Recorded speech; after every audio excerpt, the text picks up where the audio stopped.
Toyota is now building its first mass-market electric vehicle, and it has a weird name.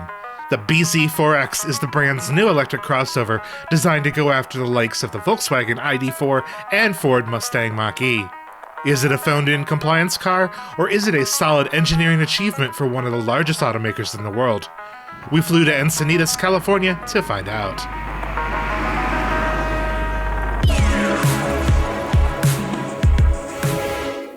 In this video, we're going to break down the trims and drivetrain options for the new Toyota bZ4X. Then, we'll take it out on the road and see how it drives.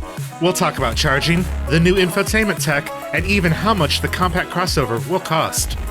Finally, we'll compare it to those two electric vehicles we already mentioned and tell you whether this EV should be on your consideration list. Toyota offers the bZ4X in two different trims, depending on how much you want to spend. There's a basic XLE model that comes with a decent number of standard features. Then, there's a limited model that's fully loaded. Both trims are available in front-wheel drive or all-wheel drive configurations. Since each choice can affect vehicle range and charging speed, let's break it all down, focusing on those drive options first. Regardless of trim, all front drive models of the bZ4X make 200 horsepower from a single electric motor. The all-wheel drive versions double the motors to squeeze out about 50 more horses. Battery capacities differ too, because Toyota opted for a separate supplier for each drivetrain. The usable battery size for front-wheel drive cars is 71.4 kilowatt hours. If you equip the bZ4X with four-wheel traction, it comes with 72.8 kilowatt hours of effective capacity, which might as well be a rounding error. Peak charging is where things really get strange. Fast charging for front-wheel models maxes out at 150 kilowatts. Not blazingly fast, but perfectly acceptable. Unfortunately, all-wheel drive models get the fuzzy end of the lollipop. They charge at a slower peak rate, only 100 kilowatts, which we aren't fans of. Now let's talk about range and price. A front-drive XLE bZ4X has a range of 250 miles and a starting price around $43,000 with delivery. The same XLE fitted with all-wheel drive comes in just shy of 230 miles and bumps the base price up to $45,295. Upgrading to the limited trim gets you a 10-mile penalty on front-wheel drive variants. Remember, more options mean there's more weights. The limited model starts at $47,900. All-wheel drive configurations with the same top-of-the-line trim are rated for 220 miles and sticker for $50,000 to start. That's not a bad deal for a car with this much equipment when you compare it to what other automakers charge for their top-tier models. What's more, Toyota cars are still eligible for the federal tax incentive for now. Whew! That's a lot of numbers. Let's take a break from the math, but we'll be back later to compare the bZ4X to its closest competitors. First, however, let's talk about what the car is like to drive.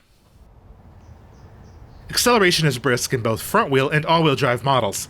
Toyota says its single-motor versions can get to 60 miles per hour from a standstill in 7.1 seconds. That number drops to 6.5 seconds when two motors are sharing the load. That's plenty of oomph to reach highway speeds quickly, overtake with ease, and shoot gaps in traffic. Since there's no gears, the car just launches when you put your foot down. It's everything that's fun about driving an electric car, but with a Toyota badge on the hood. Ride and handling are fine for an everyday crossover. The suspension is geared more towards comfort than performance, and this would make an excellent commuter car. It's quiet at highway speeds, and outward visibility is decent. All models include Toyota Safety Sense 3.0, which is the company's latest suite of driver assistant functions. All the safety tech you'd expect is here, including traffic sign recognition and automatic emergency braking. Plus, the updated system uses new and better cameras and sensors to help with lane centering and adaptive cruise. Our biggest problem with the older versions of Safety Sense is that the system only does an adequate job at holding a lane. Comparable technologies from Nissan, Hyundai Motor, and Tesla are much more solid. But the new implementation in the bZ4X ups Toyota's game. Your hand still needs to be on the wheel and be ready to take over at any time, but it doesn't require as many corrections as previous versions required. The weirdest thing to get used to in all bZ4X models is the instrument cluster sits on top of the dash. You position a steering wheel so that the cluster is visible above the wheel and not through the wheel. It's weird to get used to, but it's almost as high up in your visibility as a heads-up display, without having to add that technology and an expensive windshield to make it work. We got used to it over time, but it's weird. Maybe you'll love it, maybe you'll hate it.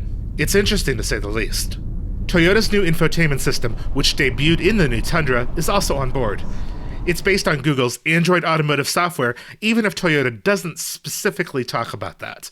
And it uses what appears to be Google Maps for the built-in navigation functions. There's a digital assistant here too, but it responds to "Hey Toyota" and not "Hey Google." It doesn't appear to be able to control as many things as the assistant in the Polestar 2 can do. And, as far as we can tell, it doesn't do any dynamic charging routing like Google Maps does in the Hummer EV, Volvo C40, or other Android-based systems. While we didn't try it out, it is Southern California, remember, there's an optional leg warmer in addition to the heated and much appreciated ventilated seats. The ventilated seats are a good reason to opt for the limited trim. While you're here, consider subscribing. Soon, we'll be featuring our first drive impressions of the electric Ford F-150 Lightning, and if you want to see what other automakers are doing with Android Automotive, we have recent reviews of the Volvo C40 and Hummer EV. Check them out. The 2023 Toyota bZ4X is not without competition, so here's how it stacks up against two similar electric SUVs, the Volkswagen ID.4 and the Mustang Mach-E. The base Mach-E has a range of 247 miles with its standard battery and rear-wheel drive. The entry-level ID.4, called Pro, is also rear-wheel drive, and it has a range of 280 miles. Opting for the basic front-wheel drive XLE is the way to max out the range in the bZ4X, 252 miles. Since cargo space is important in a crossover, let's look at how much space is behind the rear seats. In the Mustang Mach-E, you can expect nearly 30 cubic feet. The Volkswagen ID.4 Pro, behind its rear seats, has a storage capacity of 30.3 cubes. The Toyota has a comparable 27.7 cubic feet, the smallest here. If you equip the JBL Premium Audio, the space drops further to 25.8. It should be noted that the Mach-E is the only vehicle here with a front trunk. That yields an additional 4.7 cubic feet of space. Now, let's compare starting prices. As we said before, the bZ4X starts at $43,215. The Mach-E Select with the standard range battery starts at $45,000. The ID.4 Pro rear-wheel drive starts at $42,425, making it the cheapest here. All three of those vehicles are still eligible for the full federal tax credit, at least at the time of this video's production. That's an additional $7,500 off if you qualify. To recap, here are some of the things we liked and didn't like about the 2023 Toyota bZ4X. We appreciate that the starting price for the top trim with all-wheel drive is just under $50,000. We're also fans of Toyota's Safety Sense 3.0 coming standard on all versions. Toyota's stance on including safety features without an upcharge should be lauded. Additionally, it's rare to see ventilated seats at this price point, so we like having it as an option. In the negatives column, it's not great that the all-wheel drive model charges more slowly than the front-wheel configuration. We understand the why, but it's still a curious choice to put the slower charging battery in the more expensive version of the car. Plus, some more space in the cabin, especially in the rear cargo area, would be appreciated. The Toyota bZ4X is, in a lot of ways, the Toyota of electric vehicles. It drives well, it's reasonably well equipped, and it should appeal to a lot of people. However, it doesn't break new ground in the EV space. In a lot of ways, opting for the bZ4X is the safe choice because it's a Toyota. Ultimately, we don't believe that the bZ4X is a compliance car, as Toyota intends on selling it in all 50 states. Yes, they are targeting the ZEV states first, which has more infrastructure and honestly more people interested in EVs, but eventually you should be able to get it nationwide. For more information on the bZ4X and other new electric crossovers on the market, check out our website at evpulse.com. If you like this video and want to see more like it, give it a thumbs up. Give it a thumbs down if you didn't, but really, why would you? Thanks for watching.